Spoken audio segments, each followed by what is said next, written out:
ಇನ್ನು ಧರ್ಮಸ್ಥಳ ಬುರುಡೆ ಕೇಸ್ ಸಂಬಂಧ ಹೈಕೋರ್ಟ್ಗೆ ಚಿನ್ನಯ್ಯ ಸಲ್ಲಿಸಿದಂಥ ರಿಟ್ ಅರ್ಜಿ ನಿಮಗೆ ಗೊತ್ತಿತ್ತಲ್ಲ. ನಟ ಪ್ರಕಾಶ್ ರಾಜ್ ಹೆಸರು ಅದ್ರಲ್ಲಿ ತಳ್ಕಾಕೊಂಡಿತ್ತು. ಈ ಸಂಬಂಧ ಇವತ್ತು ಸುದ್ದಿಗೋಷ್ಠಿ ಮಾಡಿದರು. ನಾನು ಚಿನ್ನಯ್ಯನನ್ನು ತಪ್ಕೊಳ್ಳೋದು ಹೇಳಿದ್ದು ನಿಜ, ಆದರೆ ಧರ್ಮಸ್ಥಳ ಪ್ರಕರಣದಲ್ಲಿ ನನ್ನದು ಯಾವುದೇ ಪಾತ್ರ ಇಲ್ಲ ರೀ. ಚಿನ್ನಯ್ಯ ಮತ್ತು ಗಿರೀಶ್ ಮಟ್ಟಣ್ಣವರನ್ನು ಒಮ್ಮೆನೂ ಕೂಡ ನಾನು ಭೇಟಿಯಾಗಿಲ್ಲ. SIT ರಚನೆ ವೇಳೆ ವ್ಯಕ್ತಿಯೊಬ್ಬ ಕರೆ ಮಾಡ್ದ, ಮಾಸ್ ಮ್ಯಾನ್ ಚಿನ್ನಯ್ಯ ನಿಮ್ಮ ಜೊತೆಗೆ ಮಾತಾಡಬೇಕು ಅಂತ ಹೇಳದಂತೆ. ಅದ್ರ ಬಗ್ಗೆ ಮಾತಾಡಿದರೆ ಇವತ್ತು ನೋಡಿ. ಊರೇ ಕೊಂಡಾಡುತ್ತೆ, ನಾನೇ ಬಂದು ಅಪ್ಕೊಳ್ತೀನಿ ಅಂತ ಹೇಳಿದ್ದು ನಿಜ ಅಂತ ಹೇಳಿದ್ದೀನಿ. ನೀವು ಇದನ್ನು ಕೇಳ್ಕೊಳ್ಳಿ, ಅದನ್ನು ಕೇಳ್ಕೊಳ್ಳಿ. ನಾಳೆ SIT ಬದಲಿತಾರೆ, ಅವಾಗ ನಿಜ ಹೊರಗಡೆ ಬರುತ್ತೆ. ಅವ್ರು ಇದನ್ನ ಹೆಂಗೆ ತಿರುಚಿ, ಅವ್ರಿಗೆ ಧರ್ಮಸ್ಥಳದ ಮೇಲೆ ಪ್ರೀತಿ ಇಲ್ಲ, ಧರ್ಮದ ಮೇಲೆ ಪ್ರೀತಿ ಇಲ್ಲ, ಇವನನ್ನ ಹಿಂಗ್ ಸಿಗಿಸಿ ಕೆಟ್ಟ ಸಿಗ್ತಾರೆ. ಅದು ಯಾರಿಗೋಸ್ಕರ ಮಾಡ್ತಿದ್ದಾರೆ ಅವ್ರಿಗೂ ಉತ್ತರ ಕೊಡ್ಬೇಕು. ನಿಮಗೆ ನೇರವಾದ ಉತ್ತರವನ್ನ ಅವ್ರು ಏನು ತಿರುಚ್ತಾರೋ ಅವ್ರು ಸಿಕ್ಕಿಸ್ತಾರೋ ಅದು ಆಮೇಲೆ ನೋಡೋಣ.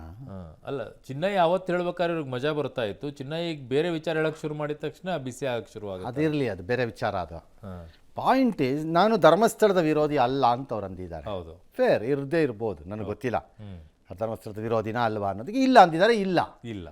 ಹಾಗಾದರೆ ನೀವು ವೀರೇಂದ್ರ ಹೆಗ್ಗಡೆ ವಿರೋಧಿ, ಅದಕ್ಕೆ ನೀವು ತಪ್ಕೊಳ್ತೀನಿ ಅಂತ ಹೇಳಿರೋದು ಹಂಗಾರೆ. ಮತ್ತು ಯಾರಿಗೆ ತಪ್ಪು ಮಾಡಿದ್ದಾರೆ ಅನ್ನೋ ನಂಬಿಕೆ ಅಥವಾ ಸಂತೋಷ ಅಥವಾ ವಿಚಾರದಲ್ಲಿ ನೀವು ತಪ್ಕೋತೀನಿ ಅಂತೀರಿ? ಯಾರು ತಪ್ಕೋತೀನಿ, ಸತ್ಯ ಹೇಳೋಕ್ಕೇನು ಕೆದರ್ಕೋಬೇಕು ಅಂತ ಕೇಳದೆ ಅಂತ ಅಂತಾರೆ ಇವರು. ಹೌದು. ಯಾವುದು ಸತ್ಯ ಅಂತ ನಿಮ್ಗೆ ಅನ್ನಿಸ್ತಾ ಇದೆ ಮನಸ್ಸಿನ ಒಳಗಡೆ, ಅವನು ಯಾವನೋ ಮಾಡ್ತಾ ಇರೋದು, ಅದು ಯಾರು ವಿರುದ್ಧ? ಹಾಗಾದ್ರೆ ಧರ್ಮಸ್ಥಳದ ವಿರುದ್ಧ ಅಲ್ಲ, ಹಾಗಾದ್ರೆ ಯಾರು ವಿರುದ್ಧ? ಹಾಗಾದ್ರೆ ವೀರೇಂದ್ರ ಹೆಗ್ಗಡೆ ವಿರುದ್ಧ. ವೀರೇಂದ್ರ ಹೆಗ್ಗಡೆಯ ವಿರುದ್ಧ ಇದನ್ನು ಸಾಧಿಸೋಕ್ಕೆ ಇವ್ರಿಗಿರೋಂತಹ ರೋಷ ಏನು ಅಥವಾ ದ್ವೇಷ ಏನು? ಏನೋ ಮಾಧ್ಯಮದ್ದು ಏನೋ ಹೇಳಿದ್ರಂತೆ, ಆಮೇಲೆ ನಾನು ಹೇಳಿಲ್ಲ ಅಂತ ಹೇಳಿದ್ರಂತೆ, ಬೇರೆ ವಿಚಾರ. ಅದು ಪರವಾಗಿಲ್ಲ, ಇಟ್ಸ್ ಓಕೆ. ಬಟ್ ಈ ಧರ್ಮಸ್ಥಳದ ಹಾಗಲ್ಲ.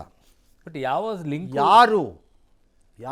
ಯಾರು ವಿರುದ್ಧ ಹಾಗಾದ್ರೆ? ಧರ್ಮಸ್ಥಳ ಅಲ್ಲ ಅಂದರೆ ಯಾರು? ಮತ್ತು ಸುಮ್ಮನೆ ಹೋಗಿ ಯಾಕೆ ತಪ್ಕೋಬೇಕು? ಅವನು ನೀವು ನಿಮಗೂ ಅವನಿಗೂ ಏನಪ್ಪ ಸಂಬಂಧ? ಏನು ಚಿಕ್ಕಪ್ಪನ ಮಗನ ಚಿನ್ನಯ್ಯ? ಅಲ್ಲ, ಯಾವ ಲಿಂಕು ಇಲ್ಲ ಅಂದರೆ ಚಿನ್ನಯ್ಯ ಯಾಕೆ ಅವ್ರಿಗೆ ಫೋನ್ ಮಾಡಿ? ನಿಮ್ಗೆ ಯಾಕೆ ಫೋನ್ ಮಾಡ್ತಾನೆ? ಅಥವಾ ಆಯ್ತು ಅವ್ನು ಮಾಡಿದ್ದಾನೆ ಅಂತಲೇ ಇಟ್ಕೊಳ್ಳೋಣಪ್ಪ, ಸಪೋರ್ಟಿಗೆ ಮಾಡಿದ್ದಾನೆ ಅಂತ ತಪ್ಕೋತೀನಿ ಅಂತಂದರೆ ಯಾರಿಗೋ ಆದ ಅಲ್ಲ, ಅನ್ಯಾಯ ಅಂತ ಅನಿಸಿರೋದು ಆಗೋಗ್ಬಿಟ್ಟು ನ್ಯಾಯಕ್ಕೆ ಸಿಕ್ಕಾಕೊಂಬಿಟ್ರೆ ಸಂತೋಷ ತಪ್ಕೋತೀನಿ ಅಂತಾರಲ್ಲ. ನಿಮ್ಗೆ ಯಾವ ಸಂತೋಷ ತಪ್ಕೊಳ್ಳೋದ್ರಲ್ಲಿ? ಯಾರ ಮೇಲೆ? ಮಟ್ಟಣ್ಣವ್ರು ಹೇಳ್ದಂಗೆ ಹೇಳಿದ್ರೆ ಅಲ್ಲ, ಯಾರ ಮೇಲೆ? ಅದು ಧರ್ಮಸ್ಥಳ ಅಲ್ಲ, ಹಾಗಾದರೆ ವೀರೇಂದ್ರ ಹೆಗ್ಗಡೆ ಅವರೇ ಬರ್ತಾರೆ. That's all. ಎಸ್.